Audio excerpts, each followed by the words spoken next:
This is the Stockwell Eldridge Show, giving you the real-time information you need to make educated decisions about buying and selling in the world-renowned Twin Cities. Now your hosts and real estate experts, Jason Stockwell and Don Eldridge. Good morning. You're listening to the Stockwell Eldridge Show every Sunday at 10 a.m. here on AM 1280 The Patriot. I'm Jason Stockwell with Streamax Results. Dawn is out today. It's MEA week, or was MEA weekend. If you're listening to this on Sunday, it's MEA today, Thursday. So she's home with the kiddos, and it's a beautiful day, as you know. Thursday and Friday are supposed to be amazing the rest of today and tomorrow. Stephanie Havel will be joining us shortly, and we have a great show for you today. Another awesome guest. We have Deborah here, and she's with Argos Canine, correct? Correct. And we're happy to have her. I just went to the website to check it out, and we'll get that information to you on our website as well and on our Facebook page, argoscanine.com. I'm sorry, .org, ARGOSK9.org. And we're excited to talk with her about what she does. It's a nonprofit and what they do to help a lot of people, it looks like, and animals. So first, I want to give you a couple announcements. Breaking news, a couple of breaking news items. First, if you're looking to buy a house, don't wait. Do it now. If you haven't bought in the spring or the summer, I would say don't be afraid to pull the trigger. Some sellers are getting a little more motivated out there. They don't want to have their house on the market through the holidays, through November and December. There's actually some good buys out there for you. Rates are projected to go up a little bit at the end of the year. The federal funds rate will probably be going up another quarter point. December, I believe, is what they said or indicated. The mortgage rates will probably already factor that in, probably already have, based on that data. If you're a seller, it's not too late. You can still sell this year. It's going to be a little bit lower price points, or a little hit on most values than it was in March and April and May, maybe 3 to 5%.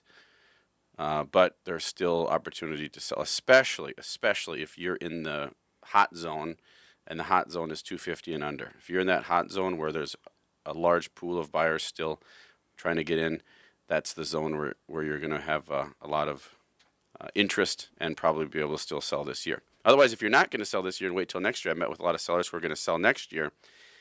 Do some photos now. So we already shot 3 photos this week for sellers that are selling next spring. So we did all exterior photos.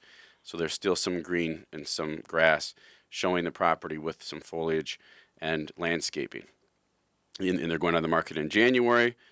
Another group is going on the market in February, and another person isn't going on the market until April. But we're getting all the photos for them now.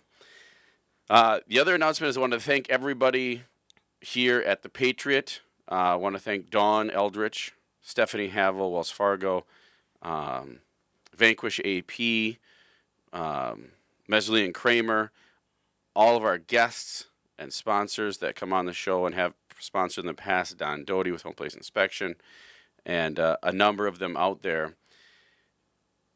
As we are wrapping up, we're gonna be wrapping up the Stockwell Eldridge Show at this time. Could be a temporary leave, could be 6 months, could be a year.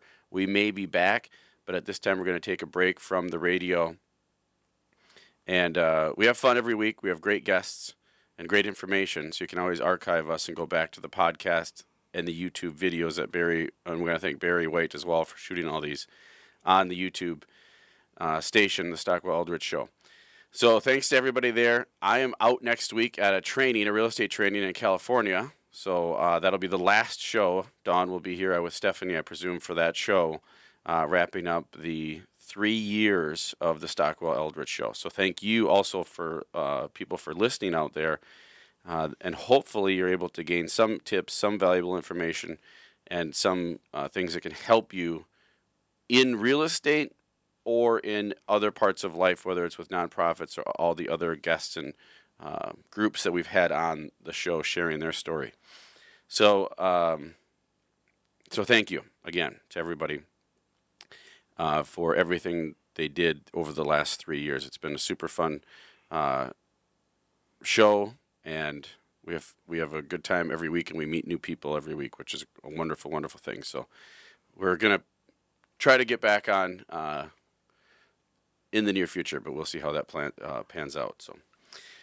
So that's the breaking news, the most breaking news. And then as far as the real estate market, we kind of went over that. Don't be afraid if you're a buyer, get out there and look. I was just with buyers this morning.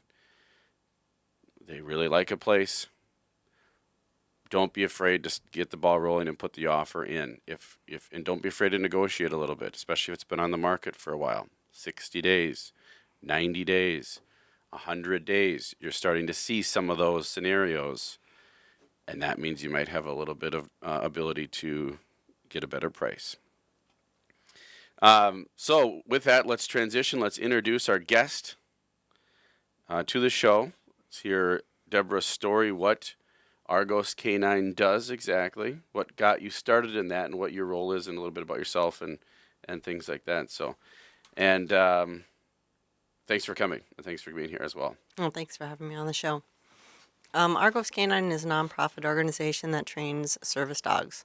We train a wide range of service dogs for a lot of needs. Currently, we have in for a gentleman that has a hearing impairment, as well as he has severe celiac disease. So we're training Echo for that, as well as gluten detection. Oh, wow. Mm-hmm. That's an up-and-coming. Food allergies is huge. Peanut allergies, gluten allergies, those types of things. We have one in for a gal that has narcolepsy and cataplexy. And so Charlie's going to have a wide range of responsibilities for her. She actually just ended up in the ER over the weekend and fortunately had Charlie with her. So Charlie did great.